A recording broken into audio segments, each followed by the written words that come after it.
dónde van los que mueren? Parte 2. Vamos a iniciar leyendo el versículo que se encuentra en Génesis capítulo 2, versículo 7. Entonces Jehová Dios formó al hombre del polvo de la tierra y sopló en su nariz aliento de vida, y fue el hombre un ser viviente. ¿De dónde viene el hombre? De la mano creadora de Dios. Dios formó del polvo de la tierra un hombre, un ser que no tenía vida, y sopló en su nariz aliento de vida, y fue el hombre un ser vivo, un ser viviente o un alma viviente.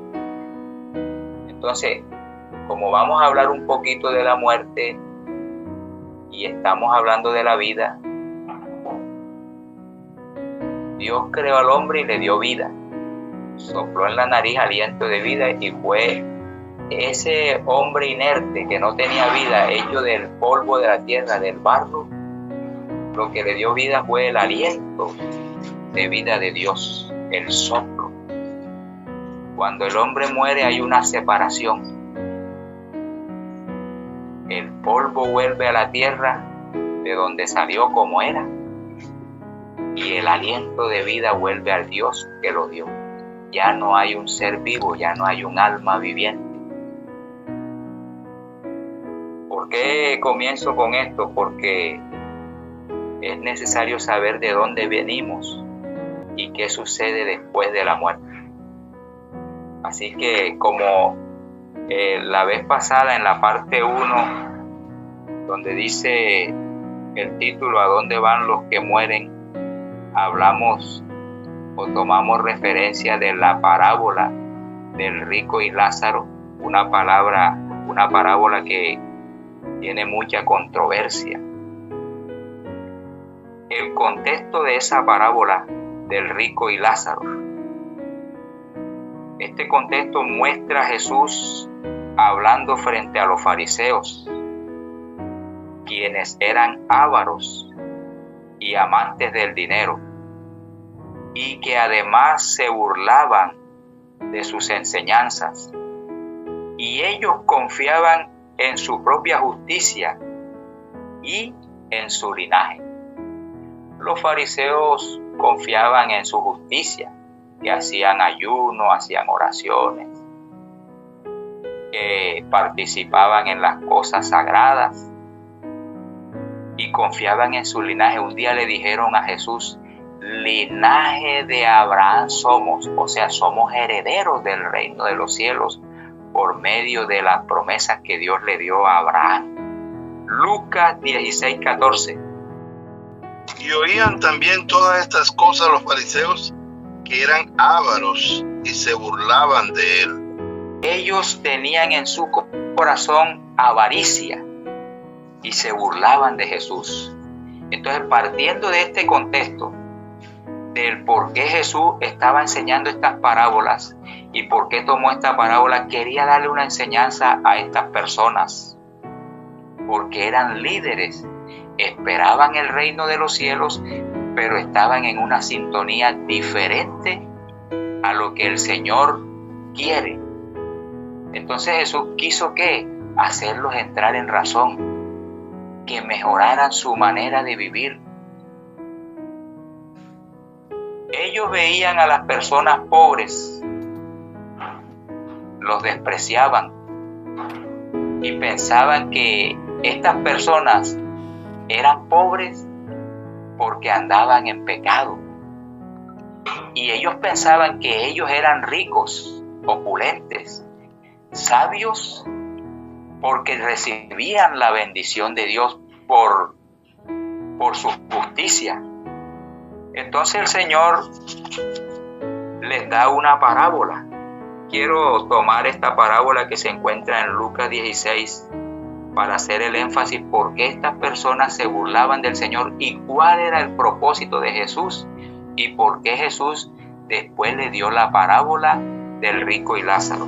Y dice Lucas 16, 1 en adelante, dice: Dijo también a sus discípulos: habría un hombre rico que tenía un mayordomo, y éste fue acusado ante él como disipador de sus bienes.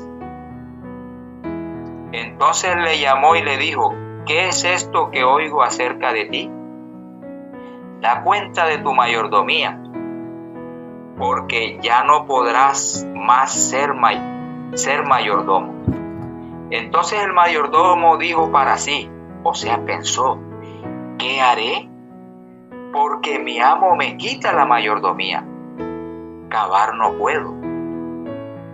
Mendigar me da vergüenza.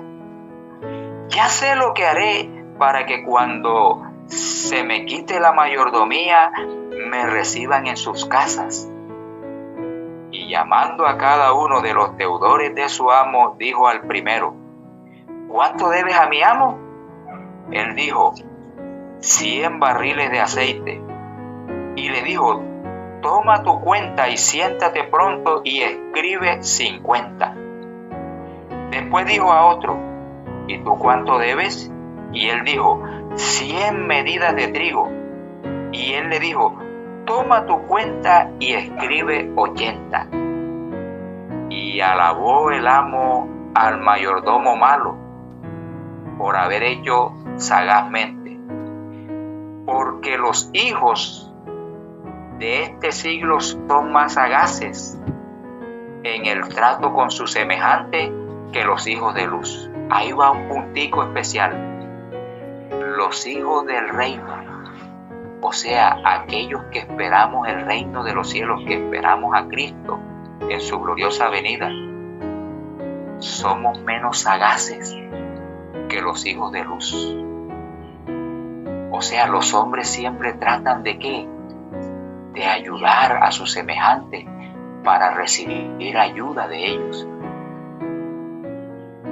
Pero el Señor nos ha dicho a nosotros que debemos ayudar, bendecir, porque esto es lo que hizo nuestro Señor y Salvador Jesucristo.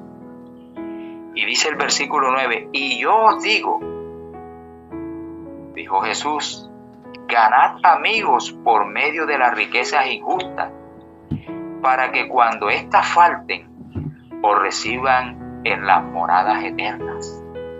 Ese es el deseo de Dios, mis hermanos, que ganemos amigos para el reino de los cielos, que no estemos enfrascados en nosotros mismos y que no hagamos como los fariseos, que querían acumular y acumular, que se justificaban por sus obras y se olvidaban de lo más importante, y es ayudar al prójimo, al necesitado, al huérfano, a la viuda, invertir para el reino de los cielos.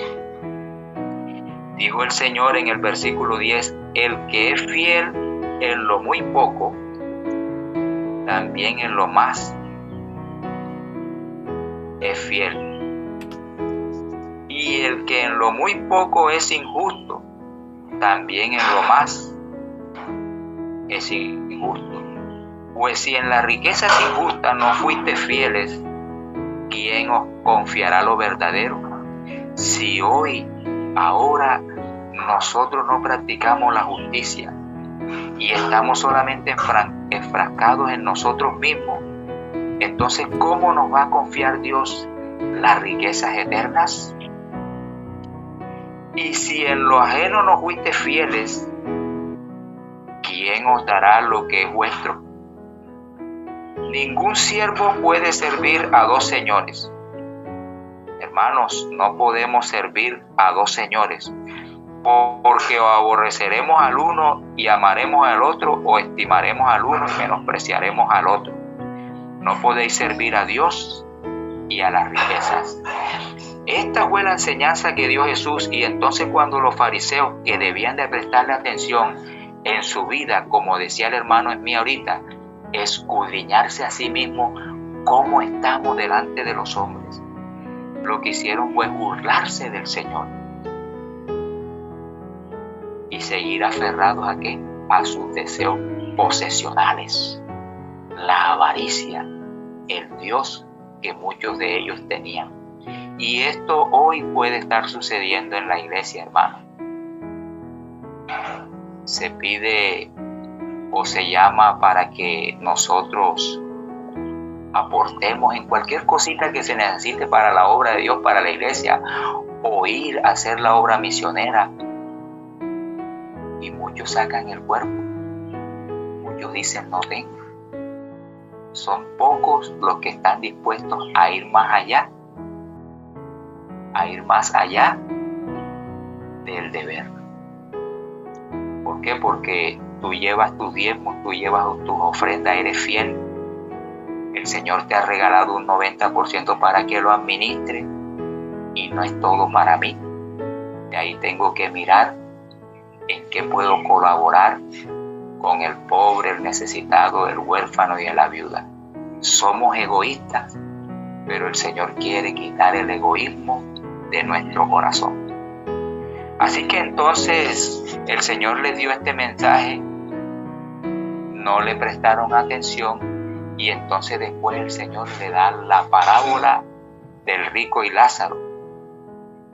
Y yo la voy a parafrasear de esta manera, sin tomar la palabra de Dios, voy a tomar estos punticos. Dice la parábola que había un hombre rico que se vestía de púrpura y con esplendidez y que hacía banquete, y había en la puerta de un mendigo llamado Lázaro, lleno de llagas, que él ansiaba, o sea, deseaba comer de las migajas de la mesa del rico para saciarse, pero nadie le daba. Y hasta los perros venían y lamían sus llagas. Y dice que un día murió y fue llevado por los ángeles al seno de Abraham. Y después el rico también murió y fue sepultado. Y dice la palabra de Dios en esta parábola que, y estando o sea, el rico en tormentos, vio a Lázaro en el seno de Abraham. Y dijo: Padre Abraham, dile a Lázaro que moje la punta de su dedo y refresque mis labios, porque estoy aquí atormentado en estas llamas. La parábola dice que Abraham le dijo: una cima hay entre nosotros, y los que están aquí no pueden ir allá ni de allá acá. Recuerda que tú recibiste bienes y Lázaro males, y él hoy está gozando aquí. Entonces la parábola enseña de que este hombre dijo: Padre Abraham, entonces manda a que vayan a mis hermanos, porque tengo 5 hermanos, para que ellos no vengan a este lugar de tormento. Envía a uno. La parábola da a entender que uno de los que están muertos. Y él dijo: a Moisés y a los profetas tienen, óiganlos a ellos, dando la enseñanza de que hoy tenemos, y ellos tenían la palabra de Dios, que si no creemos a la palabra de Dios, entonces no creerán, dijo él, aunque se levantare alguno de los muertos. Así que, mis queridos hermanos, estoy en el contexto de esta parábola. Esta parábola muestra que Jesús estaba hablando frente a los fariseos, los cuales eran ávaros y amantes del dinero, y que además se burlaban de sus enseñanzas y confiaban en su propia justicia y linaje. Propósito principal de la parábola: guiar guiar a las personas a aceptar la ley y los profetas, o sea, las escrituras, como la única regla suprema de fe y salvación. 2. Peligro del materialismo. Advertir cómo la parábola tiene un énfasis, advertir cómo el egoísmo y la confianza en las riquezas puede endurecer el corazón y cegar al ser humano ante las necesidades del prójimo. Tenemos un mundo que está inmerso en sufrimientos, problemas, necesidades, angustias, enfermedades. ¿Qué puedes hacer tú? ¿Qué puedo hacer yo? ¿Qué podían hacer ellos para ayudar a aliviar a esos que necesitan ayuda, que necesitan ver a Dios en los que dicen ser siervos del Señor? 3. El destino eterno,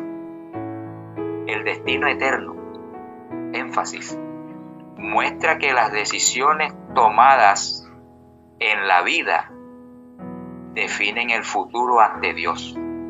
Tus decisiones, mis decisiones tomadas hoy en la vida definen el futuro ante Dios, y que no hay segundas oportunidades tras la muerte. Cuando morimos, hay una separación. Se separa que el cuerpo y el aliento de vida se separan.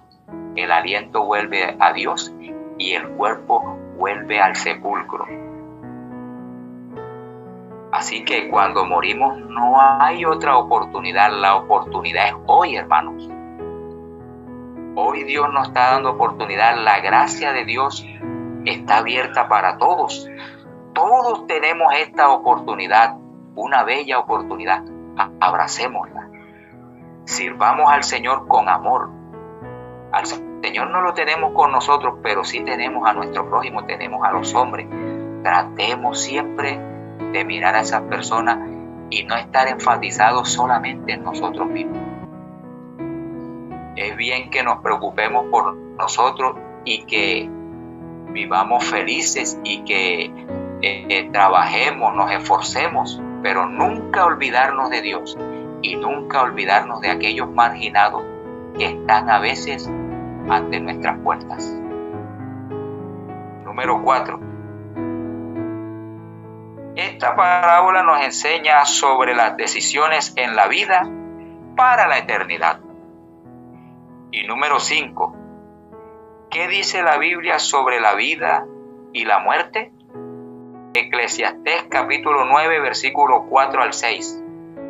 Aún hay esperanza para todo aquel que está entre los vivos, porque mayor es perro vivo que león muerto. Porque los que viven saben que han de morir, pero los muertos nada saben, ni tienen más paga, porque su memoria es puesta en olvido. Y también su amor y su odio y su envidia fenecieron ya, y nunca más tendrán parte en todo lo que se hace debajo del sol. Amén. El león es el rey de la selva. El perro es un animalito doméstico. Comparado con el león no es mucho. Pero ¿por qué dice que más vale perro vivo que león muerto? Claro, porque el perro está vivo y el león está muerto. Ahí la palabra de Dios nos da una enseñanza. Y es que cuando uno muere, ya no hay vida, hermanos. Pero el que esté vivo, hoy tiene esperanza. Tenemos la esperanza de la venida de Cristo, la esperanza de la vida eterna, la esperanza de mejorar nuestra vida y de que los hombres vengan a Cristo para que sean salvos, incluyendo a nuestra familia, a nuestros familiares. Los que viven saben que han de morir. Estamos vivos y sabemos que un día hemos de morir, porque este es el resultado de la transgresión de Satanás contra Dios, contra su santa ley. Pero los muertos nada saben, ¿O acaso alguna vez se le ha pagado a una persona que murió? Los que viven saben que han de morir, pero los muertos nada saben, ni hay odio, ni hay envidia. ¿Por qué? Porque todo esto lo tiene el ser humano cuando está vivo. Así que, mis queridos hermanos, ¿qué dice la Biblia sobre la vida y la muerte? Vamos a ir a otro texto. Ahí mismo en Eclesiastés, hermano Smith, 11:9. Alégrate, joven, en tu juventud, y tome placer tu corazón en los días de tu adolescencia, y anda en los caminos de tu corazón y en la vista de tus ojos, pero sabe, sobre todas estas cosas te juzgará Dios. Amén. Salomón, en su sabiduría y en la vida que él vivió, le está diciendo a los jóvenes: gócense la vida, pero en el contexto del temor a Dios, porque es que podemos gozar de la vida. Cuidarnos del pecado, porque él dice: porque ustedes sepan que de todas las cosas que el hombre hace, no juzgará a Dios. Por eso Salomón dijo también en una frase que dice: el fin de todo discurso oído es este: teme a Dios y guarda sus mandamientos, porque este es el deber del hombre. Y también dice: porque Dios traerá a juicio toda cosa encubierta, mala y buena. Así que un día Dios traerá a juicio todo lo que hacemos, sea bueno o sea malo. Así que debemos preocuparnos por hacer lo bueno, recibir a Cristo como nuestro Salvador y esperar su pronta venida. Ojo, que esta parábola del rico y Lázaro no tiene la intención de enseñarnos acerca del estado de los muertos, sino darnos enseñanzas morales para nuestro diario vivir. En el Nuevo Testamento, la palabra infierno se traduce de 3 palabras griegas. Número 1, tártaros, que significa un abismo oscuro. Y ahí está el énfasis en 2 de Pedro 2:4. Porque si Dios no perdonó a los ángeles que pecaron, sino que arrojándolos al infierno los entregó a prisiones de oscuridad para ser reservados al juicio. ¿Dónde están esos ángeles? Están aquí en prisiones de oscuridad en nuestro planeta.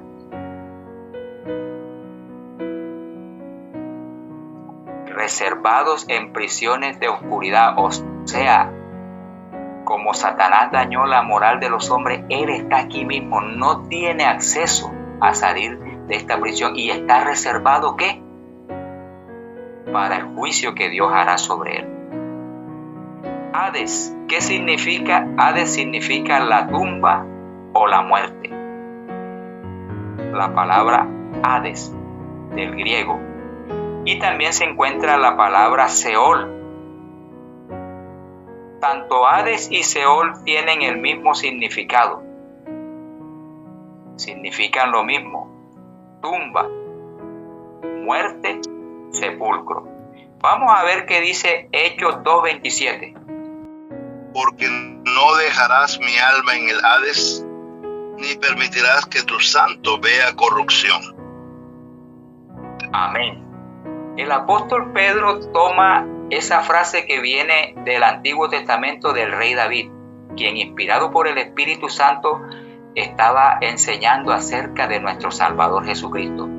Porque no dejarás mi alma en el Hades, ni permitirás que tu santo, o sea, el Salvador, vea corrupción. Pero vamos a ver que esa misma frase, la cual Pedro llamó Hades, David dice que es Seol, o le llama Seol. Salmo 16:10.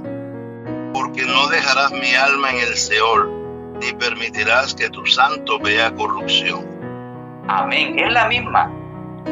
Pedro lo que hace es tomar del Antiguo Testamento lo que dijo David, pero David le llama Seol y Pedro le llama Hades. La misma palabra, una griega y otra tomada por el hebreo.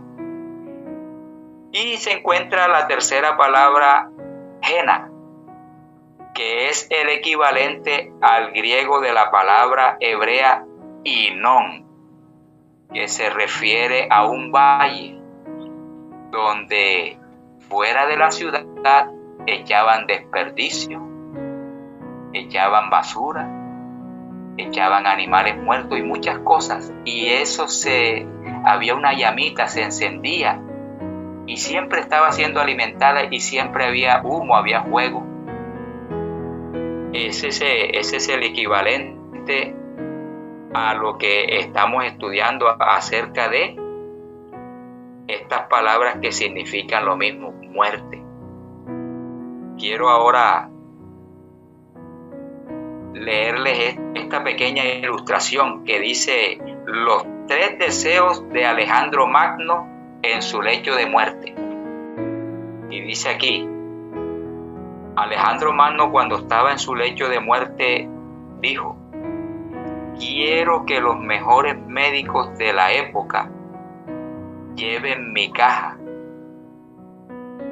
¿Con qué propósito? Mostrar que la gran ciencia médica no tiene poder de vencer la muerte. O sea, ni siquiera los mejores médicos podían vencer la muerte. Número 2. Quiero que mis tesoros ganados sean regados en el camino rumbo a la tumba. Esto enseñaba que las cosas materiales que se logran aquí, o sea, las cosas del mundo, aquí se quedan. Y número 3, quiero que mis manos pendan de fuera de la caja, colgando al aire, a la vista de todos. Esto indica que se nace con las manos vacías y de esa misma forma se parte del mundo. Así que, mis queridos hermanos, nacemos desnudos, nos vamos vestidos porque nos visten, pero significa que no nos llevamos nada. Pero si trabajamos para Dios y servimos al Señor, el Señor nos regalará sus riquezas eternas. Que Dios nos bendiga y que el Espíritu Santo nos ayude a entender el énfasis de esta parábola, y es que debemos tener un comportamiento agradable, bueno, sano, y trabajar para Dios y no posesionarnos de las cosas materiales como si eso nos fuéramos a llevar. Que Dios nos bendiga, hermanos.